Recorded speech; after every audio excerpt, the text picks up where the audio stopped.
আলাইকুম ওরহমতুল্লাহি ওয়া বারাকাতু। আপনারা দেখতে পাচ্ছেন আল হেরা ইন্টারন্যাশনাল ট্রাভেলসের পক্ষ থেকে আমাদের জানুয়ারির কাফেলা চলছে বর্তমানে মক্কায়। আমরা মক্কায় একটা দিন অতিবাহিত করেছি এবং আমাদের হাজিরা একটা দিন পরে আজ মানে সকালের নাস্তায় সকলে নাস্তা করছেন। তো আপনারা সেই দৃশ্য দেখতে পাচ্ছেন। আমাদের রুমের কোয়ালিটি এবং রুমের কন্ডিশনেই আলহামদুলিল্লাহ আমাদের প্রতি মাসে এবং প্রত্যেকবারের যে কাফেলাগুলো আসছে, আমরা প্রত্যেক কাফেলায় চেষ্টা করছি যে আমাদের এই কোয়ালিটিটাকে মেনটেন করার। বাকি আল্লাহ পাকের ইচ্ছা এবং মোবারক মার্জি।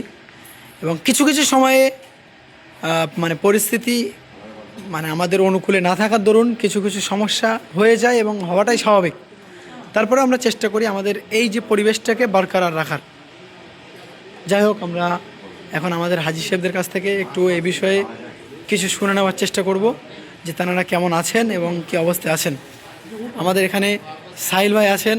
সাহিল ভাই, একটু বলতে হবে যে আমাদের কলকাতা থেকে এই পর্যন্ত মাত্র এই 2-3 দিনের যে পরিষেবা আপনারা পেয়েছেন সেটা কেমন হয়েছে? আসসালামু আলাইকুম রহমতুল্লাহি বারাকাতুহু। তো সুন্দর যে গাইড করে ধারণার বাইরে। আমি তো এটা নিয়ে আজ 3টা উমরা করেছি, 3 জনের সাথে এসেছি। মানে 3বার উমরা করেছেন? হ্যাঁ, এইটা 3য়বার চলছে। তো এত সুন্দর গাইডলাইন, এত সুন্দর বাঙালিয়ানা খাওয়া দাওয়া, মানে ধারণার বাইরে। মানে খুবই সুন্দর আলহামদুলিল্লাহ। আমাদের তালা ভাইয়ের ব্যবহার অতি উত্তম এবং তিনি যেটা বলে কাজও সেটা হয় তার দেখেছি। ভালো লাগে আলহামদুলিল্লাহ। আপনারা আসেন, যোগাযোগ করেন, আলহামদুলিল্লাহ ঠকবেন না আশা করি। জি, আমাদের অনেক ব্রাঞ্চ আছে খুবই ভালো আলহামদুলিল্লাহ, আশা করি ঠকবেন না। আর কোনো আশা করি একটা জিনিস খুঁজবেন যে কোনো প্রতারণার হাতে না যেন পড়েন। আপনার হালাল টাকা, এত টাকাটা না নষ্ট না যেন হয়, বৃথা না চলে যায়, এটা খেয়াল রাখুন। যেমন নীলনদ করেছি।